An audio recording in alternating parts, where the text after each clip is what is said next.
Hey, yo, Scott, don't let Jean let you see you do this with Carol, wrapping around her waist. Ooh, Jean's gonna be pissed. So the X-Men invited the Avengers to have practically Thanksgiving, and Psylocke in a bathrobe. Mwah. And it looks like the X-Men are gonna help the Avengers with these Trivolution events that Kane talked about. This is Avengers issue 21.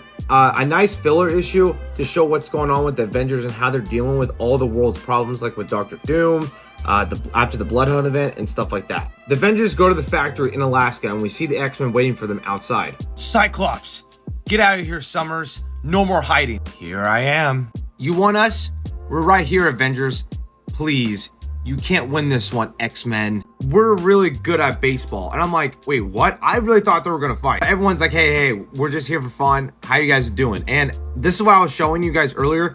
Like, if Jean was here, she'd be like, Scott, get your hands off her waist, please. We see the Avengers and the X-Men actually playing baseball in the backyard of the factory, and it's snowing. Oh my gosh. Wanda with the baseball cap, I don't know why, but her hotness went from like an 8 to like a 9.9. I'm not even trolling. Now the Juggernaut decides, you know what, I'm gonna go pitch as well.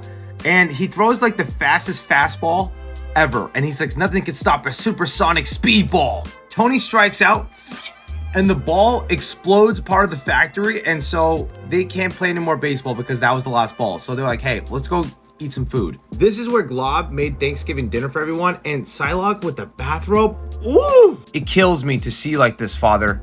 I assure you, Wanda, it kills me to be seen like this. It's really sad right here, but you know, Magneto even ensures that to Wanda, like, thank God you're not a mutant. This reprocessing thing during the Cocoon Age has really messed up my powers and potentially the rest of the X-Men. Tony and Beast go and buy the Quinjet right here. This is the Mark 1 Quinjet. So this is back during like the Silver Age. Beast down here asks Tony like, hey, why didn't you stop me? My older self. When I went rogue in the Cocoon Age, why didn't you stop me? Because somewhere along the way, not you, stopped being my friend Hank. None of us knew him anymore, knew what he was doing. Tony like ensures him like, hey, you're not alone in this. I have to live through my sins of my past. You can predict your future and do whatever you want. I like this, you know, older sister or like a mom vibe with Storm and Temper right here. Because Temper in the Cocoon Age never really fit in, and she even believes now she doesn't fit in. And she's like, Storm, you fit in everywhere. You're an X-Man, an Avenger, like a Defender, everything. Then Temper asks Storm, do you still believe in Charles's dream? Storm says, I do, but I believe in Xavier's dream the same way Sam believes in this country. Not for what it is, but for what it could be and what it should be. Night rolls in, right? And we see Carol and Scott talk to each other on top of the roof while everyone's playing games inside, you know, the factory. And Carol's like, listen, I know you're hiding something from me. Like the stuff that Magneto was talking about, like what is going on? But then says, listen, I don't care.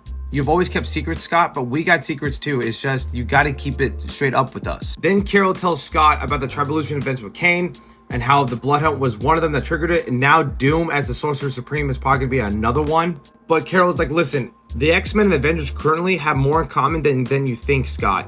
But I have to ask you something. Can I count on the X-Men, Cyclops? And Scott's like, yes, you can count on us, but can you count on us? Because, you know, in the Cocoon Age, you kind of just left us, but can you? And, you know, Carol's like, yes, we can. X-Men and Avengers, together like we should be. Okay then, Avengers and X-Men, hoorah!